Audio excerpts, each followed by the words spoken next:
Welcome everyone.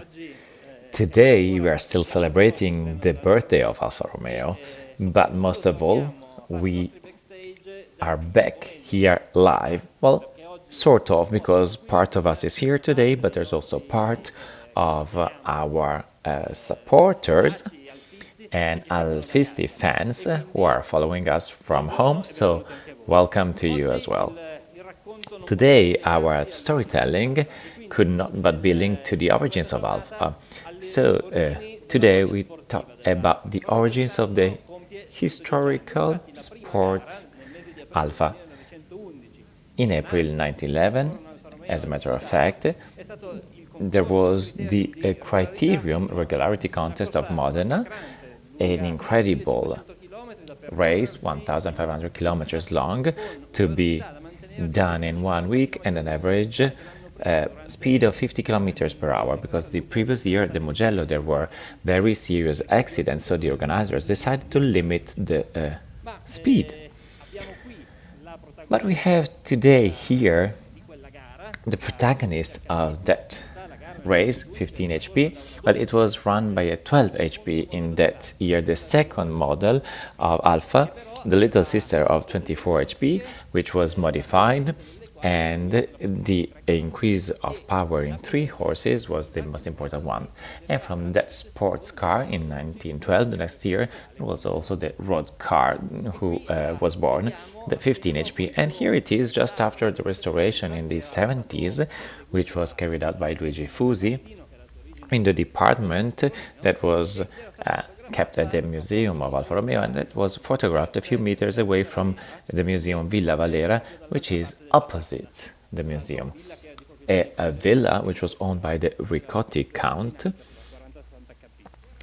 And in order to tell you this story, I would like to ask the help of 2 people who are very knowledgeable. Luca Del Monte, who is a journalist, writer and author of Ferrari Rex, a monumental work on the story of Enzo Ferrari, but also about books of Alfa Romeo, just like La Cultura degli Innocenti, which we presented here last year, telling the story of Alfa Romeo back to Formula One. And then Giorgio Sivocci, well, you already know that he is the grandson of Sivocci,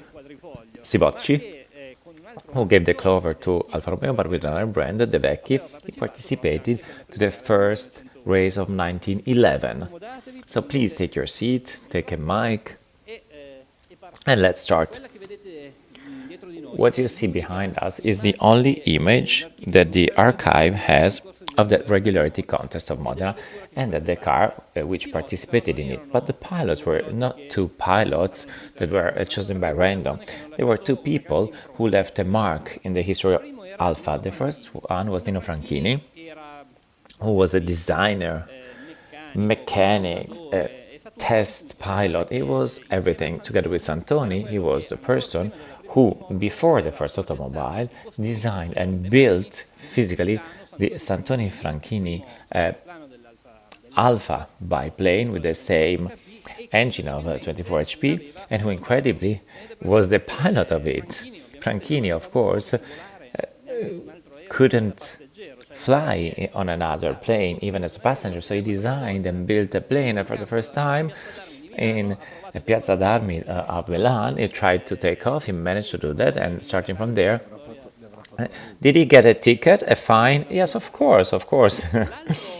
Well, the other pilot, very young, was a character who had a great career, Giuseppe Campari, maybe the most loyal of the Alfa Romeo pilots of his entire career. He only left for 1 race, Alfa, to go to Maserati, but then he went back to Alfa, and unfortunately, September 10th, 1933, in a day when there were 4 casualties in Monza, Campari died. The day when he announced his withdrawal from competitions to devote himself to opera, because he was a great fan of opera singing, and he also had the physique to roll. But apart from the picture, what we are seeing was the racing version of the 15 HP, even though in that contest, the criterium, there was this type of car, but in the next competitions there was a two-seater version. Do you know something about your grandfather's race? Well, I know that this race had another protagonist, a hidden one, which was my grandfather, that at the time was racing with De Vecchi, but also Ascari, because Ascari too took part in that race, and it was my grandfather who suggested him to start to be a racing pilot, just like it happened a few years after with Enzo Ferrari. There was a link between De Vecchi and Ferrari. De Vecchi became then CMN, which then became the brand with which Enzo Ferrari started to do something. Yes, he started his career as a pilot, and his link with Ugo Sivocci. Sivocci and Ferrari were two people who met. Well, unfortunately, their friendship was very short, a few years, because in 23 one of the two died. But for Ferrari, the meeting with Ugo Sivocci was fundamental because he started him to the races, and Ferrari somehow will reciprocate. Yes, there are not sure news, there is nothing written, but in view of their friendship and Enzo Ferrari with Ascari, probably Ascari had more influence in Sivocci's passage to Alfa Romeo, but maybe they were both in the 1920. It's not sure, but probably familiar reasons kept my grandfather away from this immediate passage, because he had a son. He saw one of his sons die in those days, so I think that both were called by Alfa at that moment, but then for family reasons, one of the two, but Sivocci, didn't accept. But apart from the pilots, the regularity contest of Modena was won by Alfa Romeo. First race, first victory, ex aequo with our 7 automobiles out of 19 which started. And then now we complain about the Formula One races. Yes, I know, but this is to understand what were the races before the real races. There was a moment when the history of automobile needed to reinstate the automobile as a non-exotic object, but something that could be used. So the first races were races of endurance. They wanted to show how these cars could cover long distances, just like carriage horses, and how they could be built. So the brand tried to build reliable cars, because that was the main principle. In that 1,500 kilometers for that week, no mechanical interventions of the cars were allowed. So it was really a strong race, and that led the brands that were able to cross the finish line to prove able to produce quality products. This was very short. It was the early ages of automobiles, and the real races started. The races when you had to speed and go fast. Alfa ran a lot of those races, won a lot, but then we arrive at the fundamental victory, one of Targa Florio in 1923. The one person we see is Ugo Sivocci, who won it, but for Alfa that represented many things. First of all, it is the first international victory. It is true that it is raced in Sicily, but Targa Florio was not a regional or Italian race. It was a moment when the Florio family was able to gather all the aristocracy, the bourgeoisie of Europe, and bring them to Sicily for 1 week. So winning in front of that audience meant winning in front of the entire world. And it was a team, a winning team. Yes, it was a team. Ugo Sivocci won, but he also brought the clover.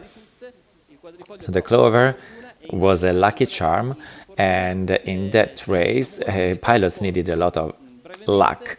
And here there were a few lines that Vincenzo Florio, the organizer of the race, wrote concerning that victory. And he writes that the concept of luck will have a fundamental element, a fundamental role in that victory. That's why the next picture, the next photograph, is not the picture of Ugo Sivocci that you see everywhere with a shiny car running and racing through the victory, but it was another peculiar picture of Antonio Ascari, his teammate, who tried to cross the finish line first, but then he had to get back. 5 people are on board, and then he's penalized. And then your grandfather arrives, he waves and crosses the finish line as the first. But Sivocci's clean car was due to the fact that he had fenders on the wheels, and no other Alfa Romeo had this. And I think that this allowed him also to arrive at the finish line in a better way, and he was able to win. You know that in the races there are also mechanical problems, there are unforeseeable problems. There's dust and stones in your eyes. Yeah. So having done several, this was the 6th Targa Florio he took part in. Probably he had an experience, and so he protected himself from dust and pebbles, etc. It was not only luck, I would say. No, of course it was not only luck, but luck of the clover. Yes, of course, I know that also some elements participated. And then Ascari in 1924 loses in the same way. Again, 400 meters from the finish line, the car stops. So Targa Florio apparently was not a lucky thing for him. But in 14, together with De Vecchi, my grandfather was about to arrive at the finish line. Then a tire broke half an hour before the finish line. So what he lost in 14 was given back in 23.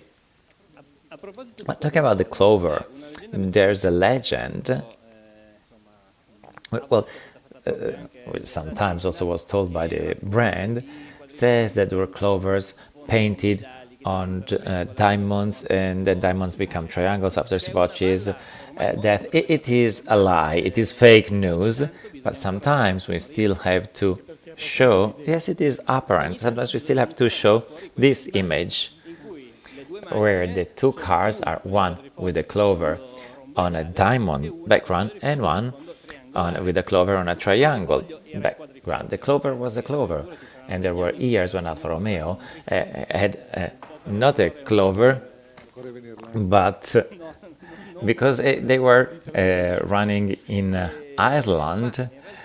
No. But they had a trefoil. And then the backgrounds changed according to the pilot.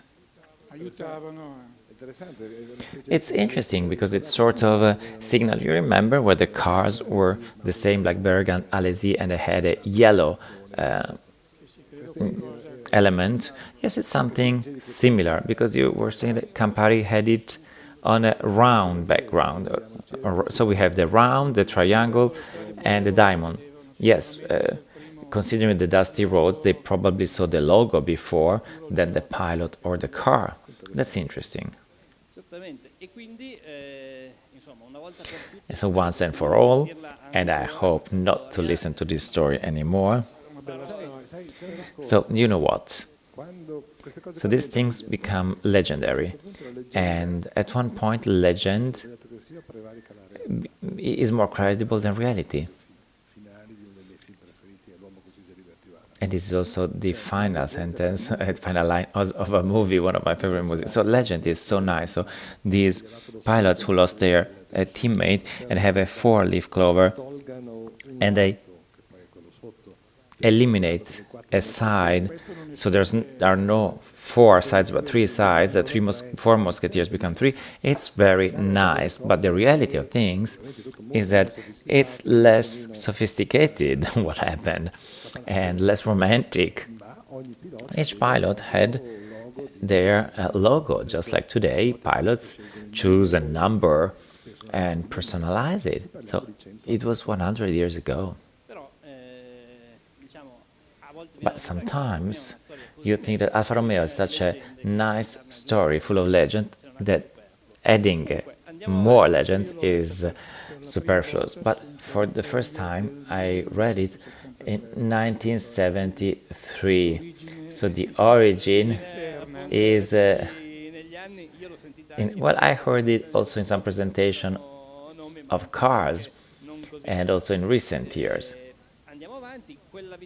But that international victory meant that Alfa Romeo becomes a brand that raced with the best brands of the time.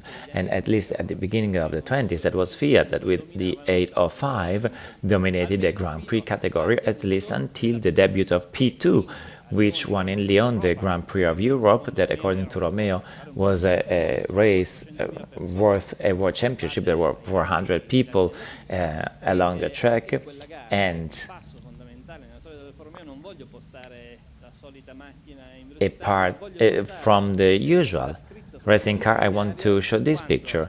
The lettering on a train wagon when the team of Alfa Romeo comes back to Milan after the victory, an unexpected victory. Alfa Romeo was not a favorite car. The P2 just had one minor race to try the car.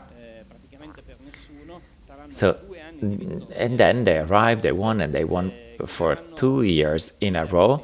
Well, just once the victories were interrupted at the Grand Prix of France in 1925, when Ascari died in a controversial way. Someone says that they threw gates on the road to slow him down, and he had an accident. Anyway, he died, and Nicola Romeo, with a sentence that after a few years would have not been repeated, said, "You don't race with a dead man on the track." And then that was the only one when they didn't win, and then they won the World Championship. The laurel wreath around the logo was put, and then we continue with another victory. The episode that comes to my mind concerning that glorious edition of the Mille Miglia of 1930 is now a legend. I started to drive in Bologna, and I drove the entire night until we arrived at Bassano. Next to me, Nuvolari. In front of me, Varsi, who started very quick from Bologna. Nuvolari went back to the drive and tried desperately to catch up, and close to Verona we arrived near Varsi. At the moment I had the idea. I put down the lights. Varsi thought we had a crash or something bad, and he slowed down, and we overpassed him. And with sportsmanship, he let us pass, and we won in triumph. Of course, it would be nice that all pilots could come here to tell their victories. In this case, the voice is Giambattista Guidottis, who was one of the historical test pilots of Alfa Romeo, together with Sanesi. And that race, he was the co-pilot of Tazio Nuvolari in the Mille Miglia of 1930, when for the first time the 100 kilometers per hour as an average was broken. It's impossible, 100 kilometers per hour as an average on those roads. Today it would be hard to keep an average of 100 kilometers per hour on a highway, and at that time they could do that in such conditions. So every time you hear that voice, we have a lot of feelings. Yes, the pace is typical of the time. So even though Guidotti records this interview in 1976, yes, but this was an episode that was discussed for a long time. But apart from his personal witness, there's the fact that Varzi never said that this was not true. Yet Guidotti was a character who loved to tell this story.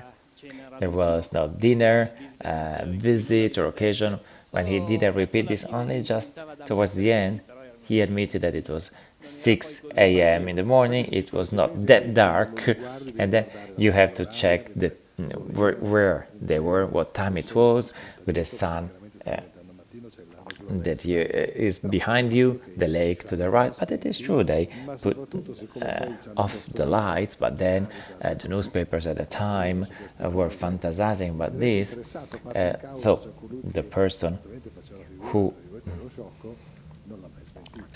was beaten never said it was not true, so probably something happened. And then we continue and we get to other victories. Well, the list would be very, very long, but there were thousands of victories, not in an era when 30 Grand Prix were held in a season, but just when 4 races in a year were done. But some victories are important because of points, etc. Others are important because they make the brand, because they can create passion. And this was considered by everyone as the victory of the heart. When Nuvolari goes to the Grand Prix of Germany in 1935, he has no hope of doing points for a championship. The car is 3 years old, the gap is more than 150 horses versus Auto Union, but with a good dose of luck and thanks to the tires of the competitors, he managed to win. Something fun is that despite the fact that German cars, Auto Uno and Mercedes, were the favorite ones, and they were like 5 and 5, so they were unbeatable on the paper, and despite Alfa Romeo was an old car, the organizers tried not to have them participate. So they offered fees to run, and then there were prizes according to the final position, there was ranking, etc. There were several schemes. So they offered a fee to Ferrari and to Nuvolari team to race. So they also were on the verge of not going, because at the time there were many expenses, and that fee was minuscule. So in Portello and Modena they were not navigating in gold waters, but they accepted anyway a relatively minimal fee to go there, and then they were lucky enough. The Germans had their tires ruined and the old P3 arrived, and that is the most beautiful victory of the Ferrari team, probably. Then Tazio won a lot, but that was one of the historical legends. Again, there's the Italian flag. I don't know if you, before the race, he saw among the Nazi flags the Italian flag with washed down colors. So he asked to Maestro Golodini an Italian flag with bright, vivid colors. I don't know where he could find it, but he said, I will win today, and I want a nice Italian flag. Well, what we have in our archive of the image is a sequence that I think was shot with some irony, but we are not showing it here. There are the boxes behind the net of the boxes where you see Neubauer, the Toto Wolff of the Mercedes at the time. He was the director of sports Mercedes cars since they started doing everything in the 30s. Till the 50s, when they finished this long period of victories, that at the beginning puts the timing scheme very relaxed, and then he is very nervous, tense, and then he sees this Nouve writing, because it was first. Yes, that was sports, but also propaganda, and there was a political reason in the two regimes, but especially in the German ones, because in Italy everything was more blurred by the Germans, of course, but there was the Reich, and the government financed in part the sports program of Mercedes and Auto Uno. So the Grand Prix of Germany on the Nürburgring track that the newspapers of the time defined as the most, how could I say, yes, the most Aryan of the time. Well, it makes you understand how important it was. And then there was an obsolete car, the P3, correct me if I'm wrong, which was old, and that car won. So the best thing is that, of course, everyone was preoccupied not only from the sports implication, but also for the meetings, telegrams, and phone calls that they received afterwards. But the German audience that waited for Braucic, I think, to win. So when they don't see a silver car on the finish line, they're not happy, and then they understand it's Nuvolari, and there's a roar. So the audience has more sportsmanship than the government, and then in the end it was a great victory.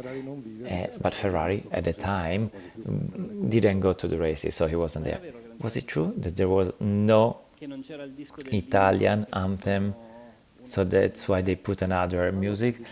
That's another legend that I heard, but I got no confirmation. It's another four-leaf clover. But at the time, there were two hymns in Italy, two national anthems. So I don't know.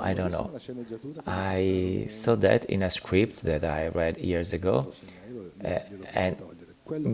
but what is confirmed by Maestro Golini is the flag, yes, the Italian flag. Years go by, Alfa continues to win.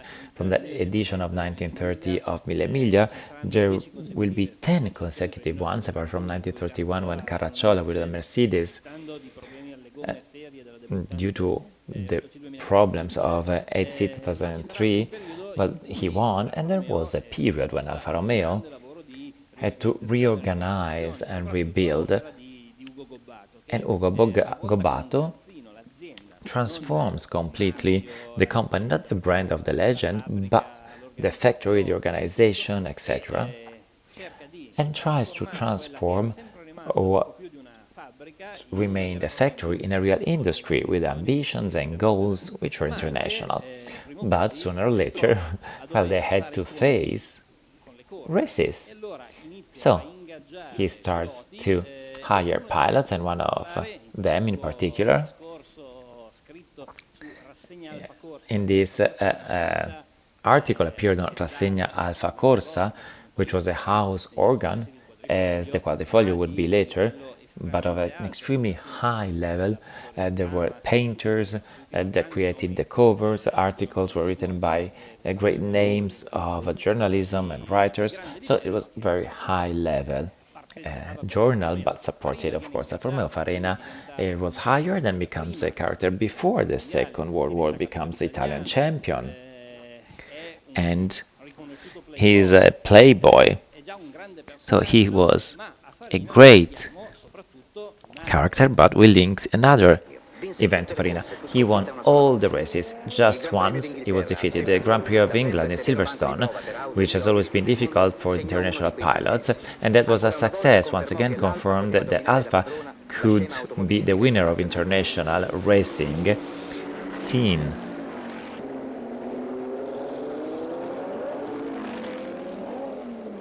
It was 1950, and 158 of Farina goes towards the finish line unrivaled.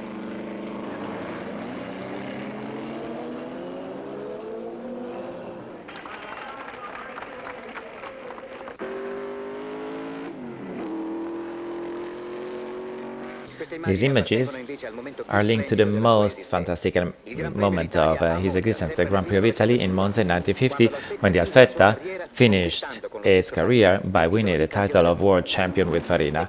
These are the steps of that feat.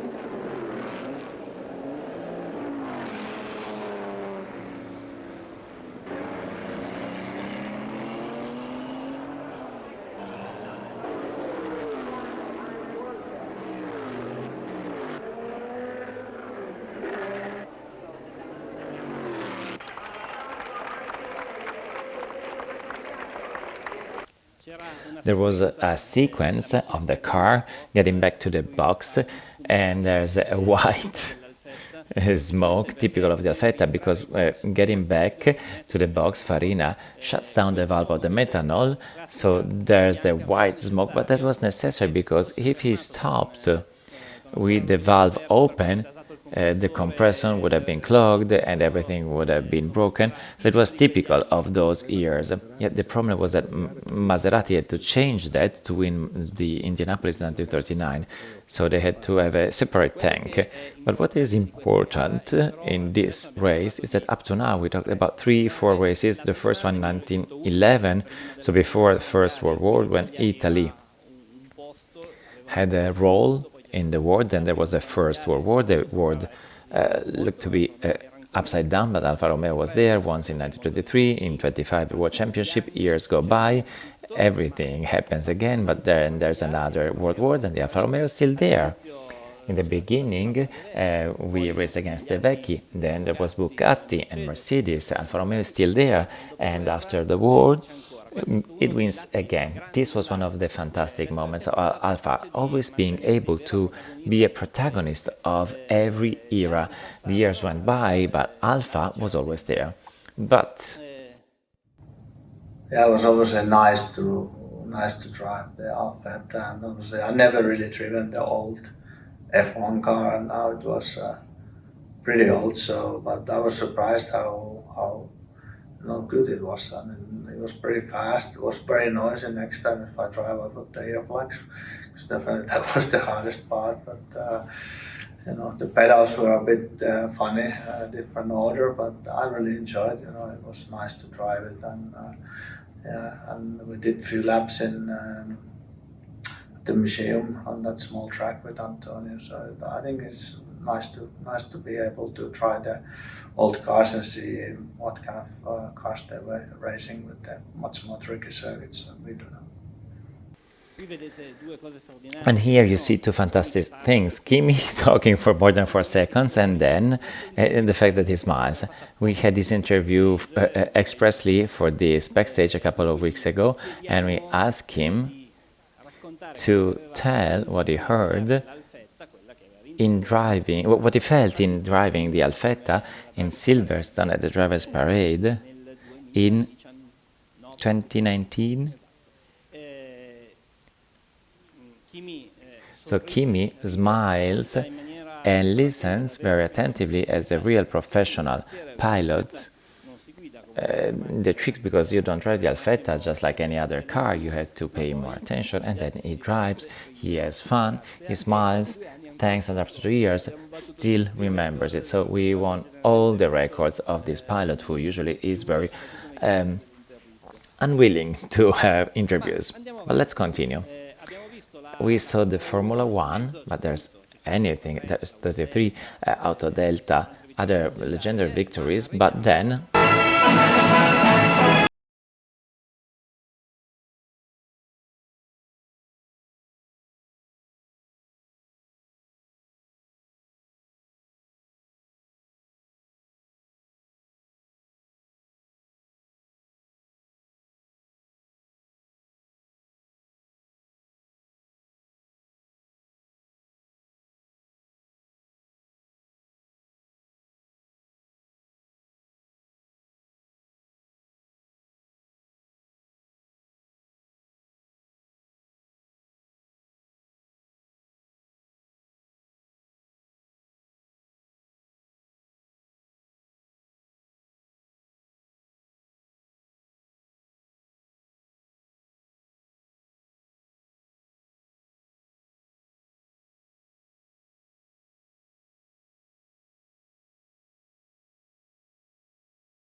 cry for a pole position, but I think yes, because it happened to me. When I went back to the box, anyone hugged me and my nerves melted. What did you feel when you heard you won a pilot like a 2 world championship? Well, it was an honor, but if it were Lauda, Piquet or any other, nothing changed. I was just happy to have a pole position, that's it. Would you expect to arrive so early to such a high level. To be honest, the car was good since the beginning. We just had to fine-tune it. I didn't expect maybe a pole position, but I expected to start in the first six. This pole position somehow is an answer to what defined it a poor car. Yes, yes, true. I don't want to be polemic, but it is. Thank you. Bruno, finally, Alfa Romeo looks to be arrived at a high level of competitivity. Yes, after the Long Beach tests, the car proved to be very good. In Brazil, we had other problems of other types. 4 or 5 days ago, we were able to have a test drive on a circuit nearby. We did something, we worked something, and this was apparent here at Long Beach.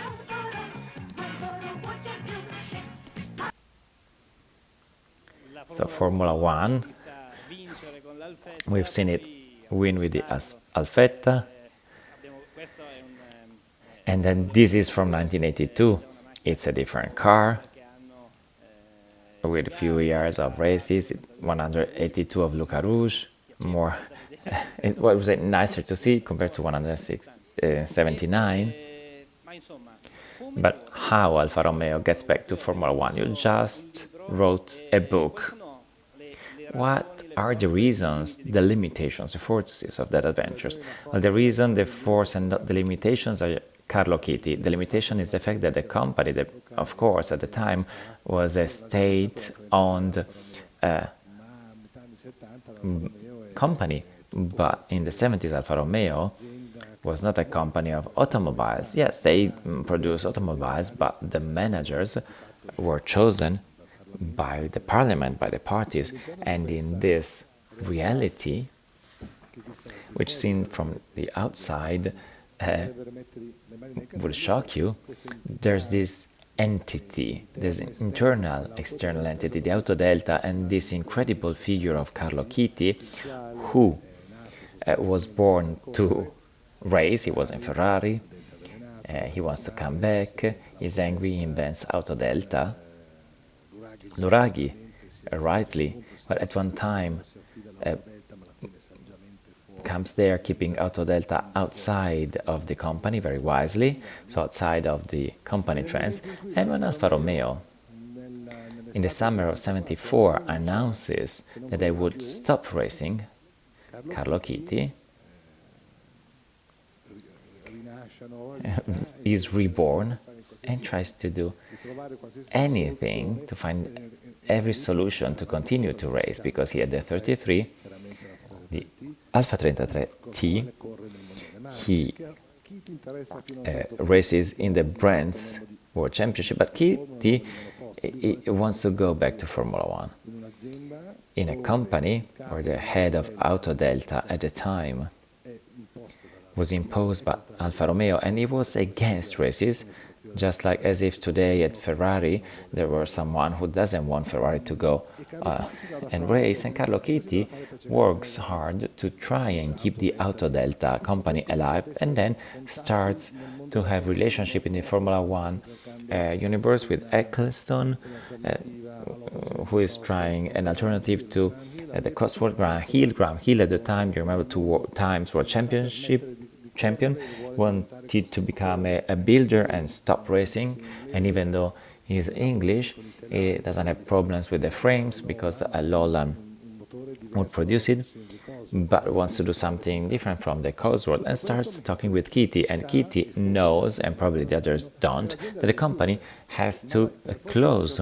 But in October, November of 1974, Gaetano Cortesi arrives, the new president, and he likes races, not so much, but in the press conference of the presentation, he starts to talk about the illustrious past of Alfa Romeo, quoting Campari, Nuvolari, and then Carlo Chiti tries to capitalize on that. And Cortesi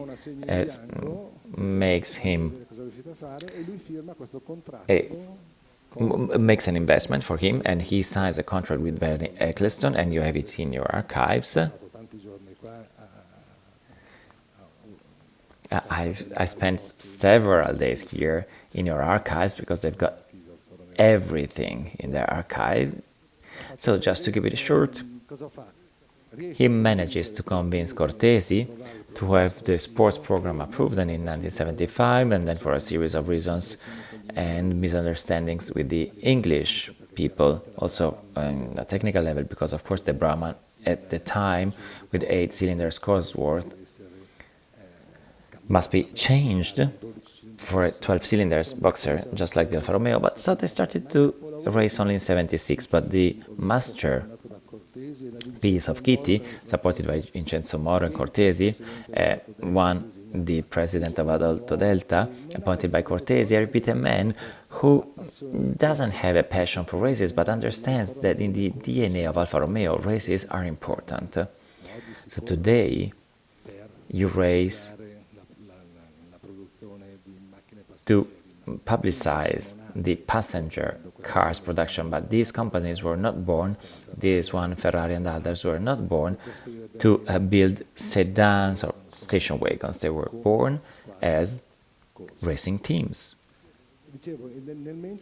And meanwhile, the dream of Carlo Chitti was to go back and bring back the Alfa Romeo to the Formula One with a car entirely produced by Alfa, by Auto Delta in Settimo Milanese.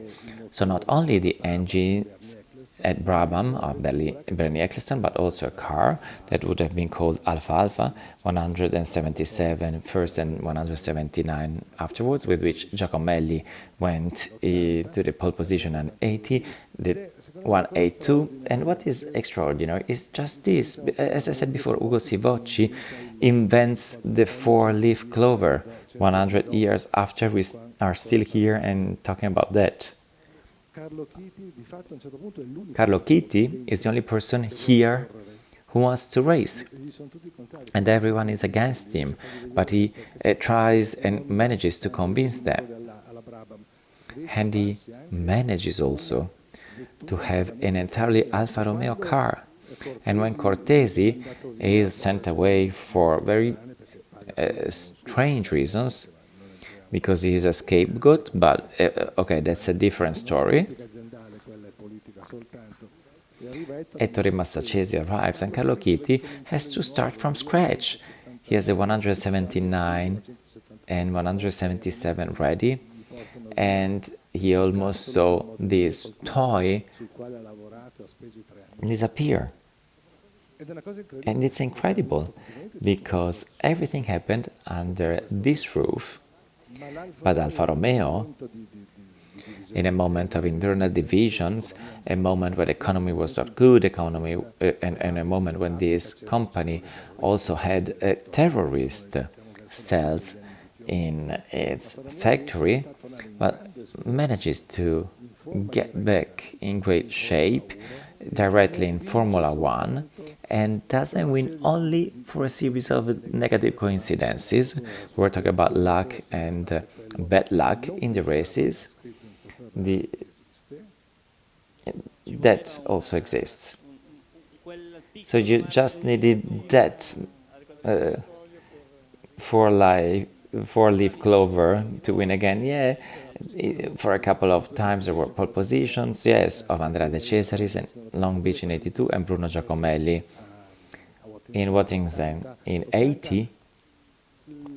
Well, 177, well, Bruno was called the truck because it was very different from the others. So in the 1977, I just had a partial ground effect. 179 is very heavy car, but very different. The problem is that then the regulations changed because there were no incredible changes like one season from the other, but every season was different, and every time it was like starting from scratch, because while Ferrari, even today, but at the times of Ferrari and Montezemolo, well, you raced anyhow.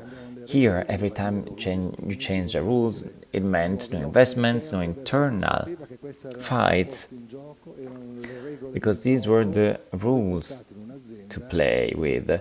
So imagine in a company trying to convince, I don't know, maybe the marketing department to use less money because that money has to go to the racing department. If you work for a company, you know that these balances are hard to maintain. And that was also the reason why Ferrari, when he was an external consultant of the director of Alfa Romeo Corse in 38, 39, had a fight with Gobato because Gobato saw the racing department just like one more company department with a specific mission, but one of the many departments at Ferrari, coming from the races, knew that the dynamics, the methodologies, the timings, the ways of a racing department are different.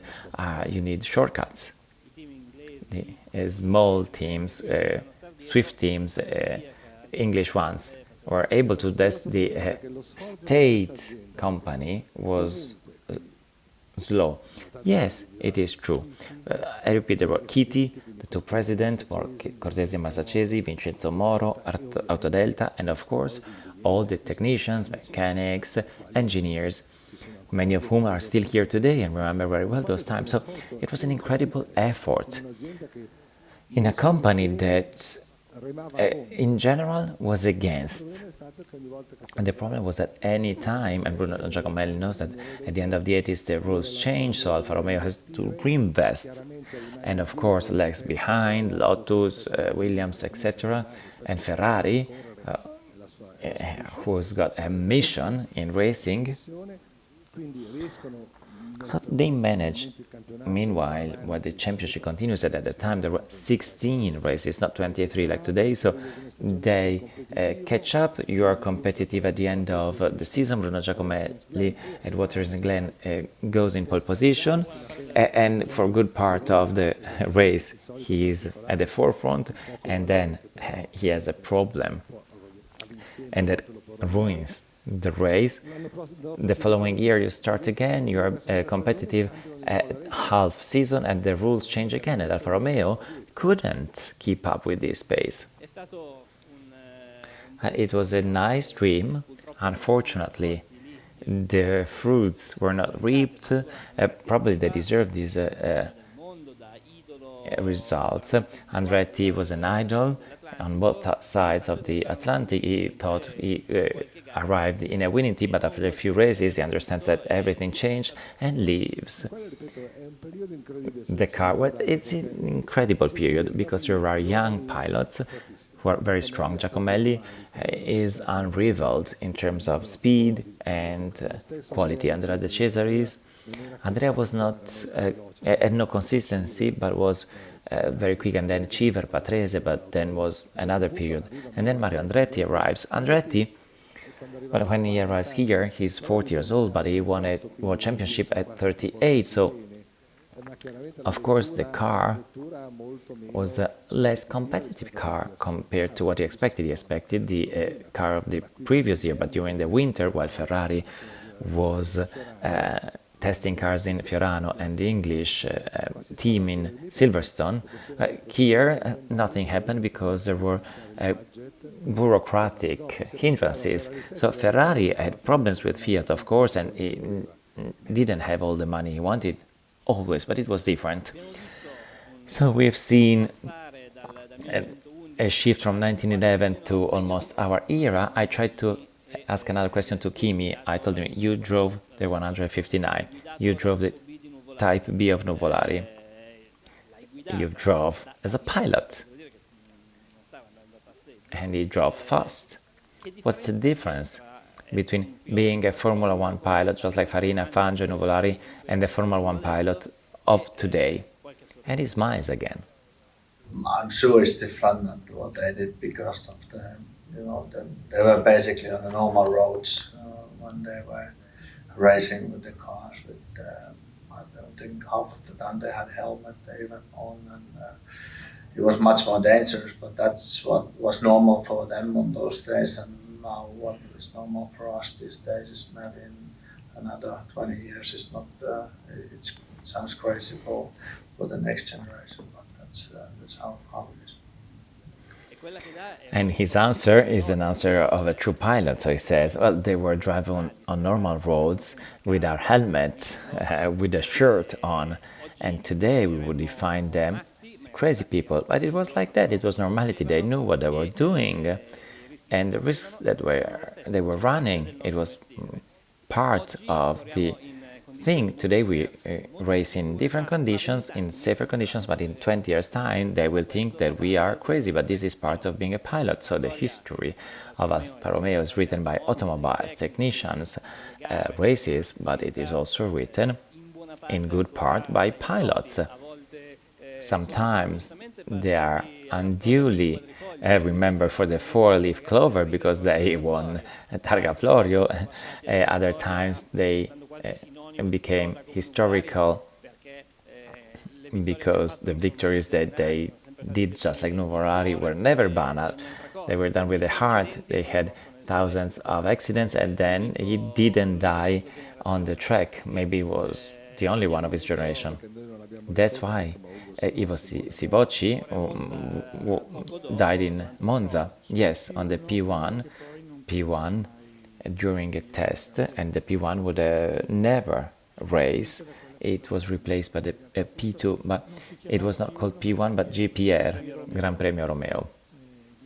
It became P1 when the P2 was born, just to indicate the difference. And that car makes Nicola Romeo understand that time has changed, that Merosi is no longer the man fit for winning.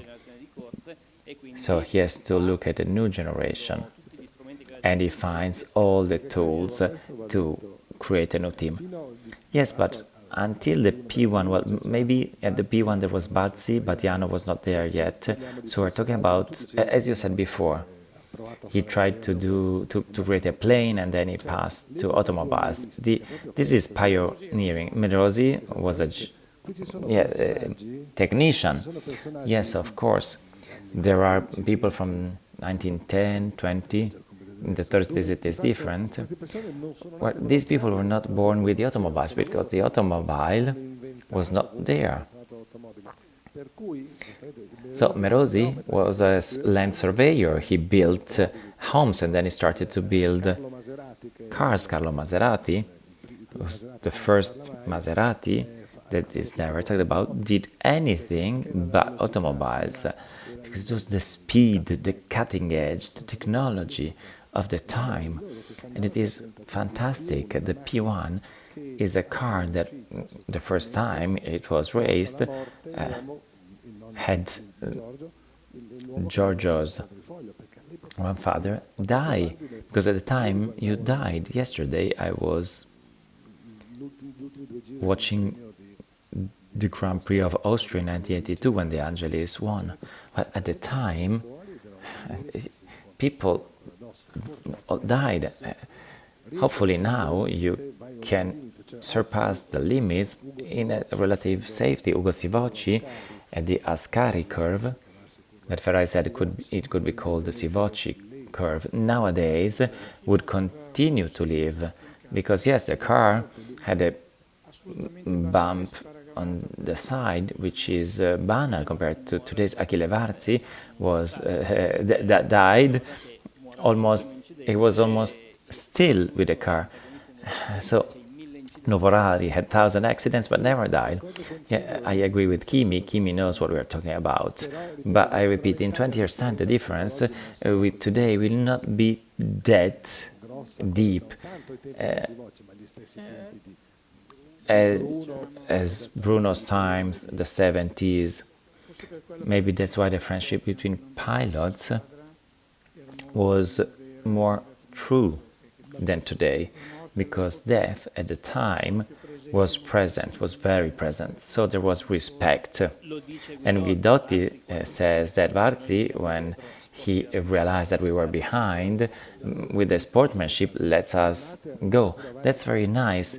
So in 79, well, we're talking about Ferrari, but the history of Ferrari is linked to Alfa Romeo, and we're talking about races Digione, Villeneuve and Arnaud, who fight each other with Villeneuve, I never had chance to talk about this, but I talked with Arnaud. I said, didn't you fear that you could get hurt and such a fight today would be stopped at the first sign they would be put under investigation? And he answered, no. Why? Because we were friends. I knew that he would never do something to threaten me, and he knew that I would have done the same. There was a different respect due to the fact that these guys,